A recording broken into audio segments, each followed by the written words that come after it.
They were once seen as the marks of sailors, ex-cons, and gang members. But today, tattoos are both common and cool. A recent American study found 1/3 of people under the age of 30 have got one.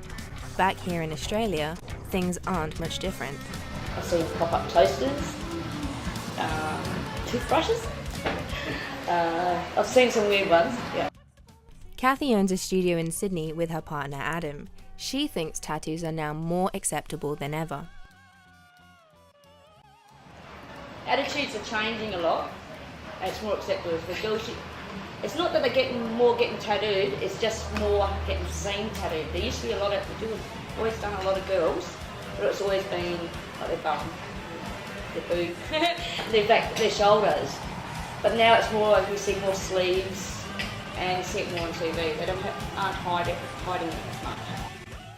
They're so ubiquitous at the moment that people aren't going to be able to they're not going to have the luxury of judging you that they might have had before, because it's really going to be everywhere and it's not going to be a shock and it's not going to be something that people can hold against you.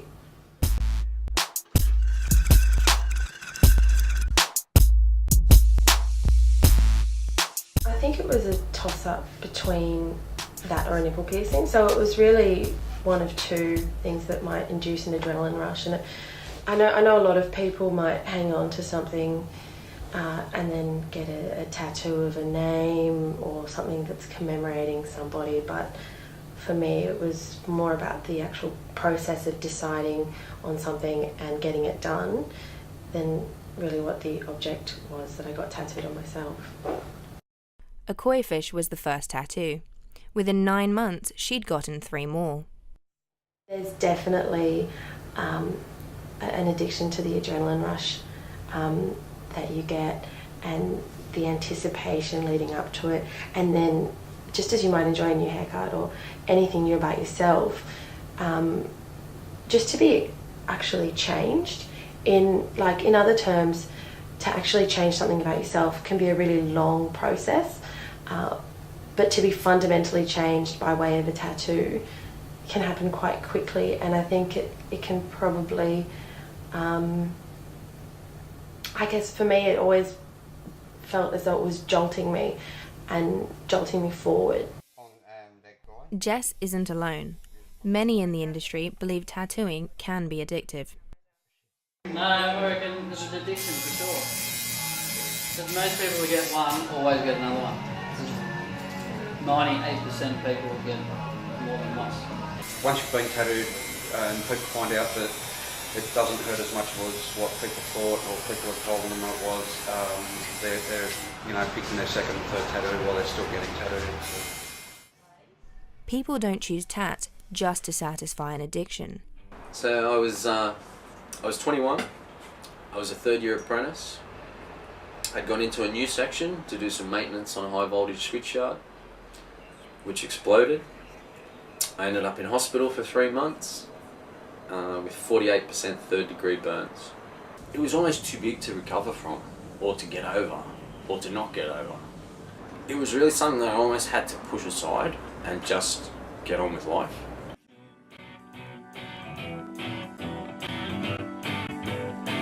And I realized this might not hit you where you'd like, but I didn't want it to.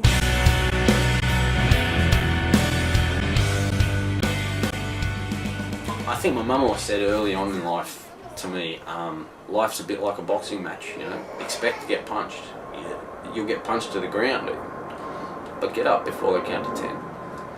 And I think that's sort of how I handled it a little bit. I knew it had happened, but I thought rather than be a victim, I'd just sort of get on with my life as good as possible. Paul recently brought his love for skateboards and tattoos to Sydney's Fringe Festival.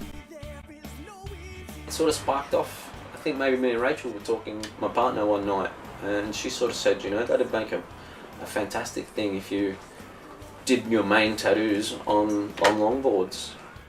Burn scars are a pretty nasty thing, and I can imagine people who have to live with them can become depressed, can have a lot of different feelings about themselves. And medically there's nothing more that can be done. So my tattooing and the camouflage, I guess, for want of a better word, that ended up happening over my burn scars is really something that I'd like to share with other burnt people. The secret is that all that energy and all that well-being comes from within them, regardless.